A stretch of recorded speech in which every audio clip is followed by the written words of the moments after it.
മുട്ടുവേദനയായിട്ട് വരുമ്പോൾ ആദ്യം നമ്മൾ പറയും അവരോട് ആഹാരം ശ്രദ്ധിക്കുക, വിഹാരങ്ങൾ ശ്രദ്ധിക്കുക.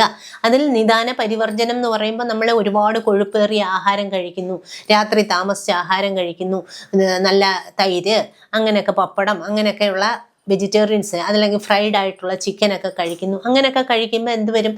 കഫം കൂടുകയും അപ്പോൾ അതിനനുസരിച്ച് നീർക്കോള് കൂടും. അങ്ങനെയാണ് നമ്മൾ ചികിത്സയിലേക്ക് കയറേണ്ടത്. ആദ്യം അവരെ അതിനൊക്കെ അഡ്വൈസ് ചെയ്യുക. നേരായി നടക്കുക, വെയിറ്റ് കുറയ്ക്കാൻ നോക്കുക, ആഹാരത്തിൻ്റെ രീതികൾ ഒരുപാട് എണ്ണമയം ഫ്രൈഡ് ഐറ്റംസ് അതൊക്കെ കുറയ്ക്കുക. അതെല്ലാം ചെയ്ത ശേഷം നമ്മൾ ചികിത്സയിൽ എക്സസൈസ് പറഞ്ഞു കൊടുക്കും. അതിനായിട്ടുള്ള എക്സസൈസുകളുണ്ട്, അത് ദിവസവും ചെയ്യുക. അതിനുശേഷം നമ്മൾ ട്രീറ്റ്മെൻറ്റിൽ നിർദ്ദേശിക്കും. നമ്മൾ ഈ കഫമുണ്ടെങ്കിൽ നീർക്കോള് കാണും, അതൊക്കെ നമുക്കറിയാൻ പറ്റും. അങ്ങനെയുണ്ടെങ്കിൽ നമ്മൾ ധാന്യാമ്ലധാര, രൂക്ഷസ്വേദം അങ്ങനെയുള്ള ചികിത്സകൾ ചെയ്യണം. ആദ്യം വിരേചനം ചെയ്തിട്ടായിരിക്കണം ഇത്. അപ്പോൾ നമ്മുടെ ശരീരത്തിലുള്ള ടോക്സിൻസ് മാറി അതിനെ കേവലമായിട്ടും അസുഖത്തിനെ മാത്രം ട്രീറ്റ് ചെയ്യുമ്പോൾ ഇങ്ങനെ വേണം ചെയ്യാനായി. അപ്പോൾ നമ്മൾ കഫം മാറി ഈ ചികിത്സ ചെയ്തിട്ട് ഉപശയം കണ്ടു കഴിയുമ്പോൾ നമ്മൾ എണ്ണയിലേക്കൊക്കെ കയറി ഏലക്കിഴി ചെയ്യും. ദശമൂല ശ്രുതക്ഷീരം സദ്യശൂല നിവാരണം, അതായത് ദശമൂലവും കുറുന്തോട്ടിയൊക്കെ ഇട്ട് പാലൊഴിക്കുമ്പോൾ തന്നെ അവർക്ക് ആശ്വാസം കിട്ടും. അങ്ങനെയൊക്കെ നമ്മൾ ആ വേദനയെ കുറയ്ക്കുക എന്നുള്ളതാണ് അടുത്ത ലക്ഷ്യം.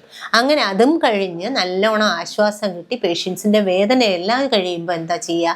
സ്ട്രെങ്തനിങ് ആയിട്ട് ട്രീറ്റ്മെൻറ്റ് ചെയ്യണം. അതായത് ഈ ബോൺസിനൊക്കെ തേയ്മാനം കാണും, പ്രായത്തിൻ്റെതായിട്ടോ ഡെഫിഷ്യൻസിയൊക്കെ കൊണ്ടോ, ഞാൻ നേരത്തെ പറഞ്ഞല്ലോ, അതൊക്കെ കൊണ്ട് ബോൺസിന് വരുന്ന തേയ്മാനം മാറ്റാനായിട്ട് നമ്മൾ ഞവര പോലുള്ള ട്രീറ്റ്മെൻറ്റുകൾ ചെയ്യാം.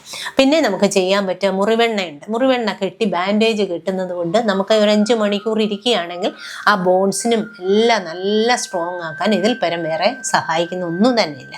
അങ്ങനെ ചെയ്യാവുന്നതാണ്. അങ്ങനെയൊക്കെ ചെയ്യുമ്പോൾ നമ്മൾ ചികിത്സയെ എന്നിട്ട് വനാഹി വസ്തി സമം കിഞ്ചിത് വാതരക്ത ചികിത്സിതേ, വസ്തിയാണ് ഇതിലേറ്റവും നിർത്തേണ്ട പഞ്ചകർമ്മം. അത് ക്ഷീരവസ്തി ചെയ്യുകയാണെങ്കിൽ ഈ ഓസ്റ്റിയോപോറോസിസോ ഈ അസ്ഥിക്ഷയം എന്ന് ഞാൻ നേരത്തെ പറഞ്ഞ കണ്ടീഷൻസിനെയൊക്കെ പോഷണം കൊടുത്ത് നമ്മൾ അതിനെ നിർത്താൻ പറ്റും.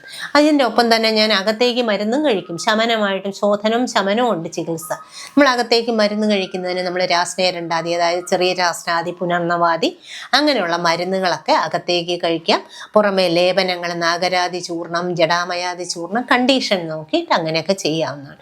ഇതെല്ലാം ചെയ്ത് വിരേചനവും ചെയ്ത് ചികിത്സ നിർത്തുകയാണ് ചെയ്യുക. അതിനുശേഷം നമ്മൾ ഈ അഡ്വൈസ് കൊടുക്കും. ദിവസവും നടക്കുക, വ്യായാമം കൃത്യമായിട്ട് അൺഈവൻ പാത്സിലല്ലാതെ നടക്കാൻ നോക്കുക. അതുപോലെ തന്നെ ആഹാരം ശ്രദ്ധിക്കുക, ദിവസവും കൃത്യമായിട്ട് നടന്ന് വെയിറ്റ് കൂടാതെ നോക്കുക. ഇങ്ങനെയുള്ളത് കൂടെ നമ്മൾ ചികിത്സയ്ക്ക് ശേഷം ചെയ്യുകയാണെങ്കിൽ തീർച്ചയായിട്ടും ആയുർവേദം കൊണ്ട് ഈ മുട്ടുവേദന പൂർണ്ണമായിട്ടും തന്നെ മാറ്റാൻ പറ്റുമെന്ന് എനിക്ക് ഉറപ്പ് തരാൻ പറ്റും.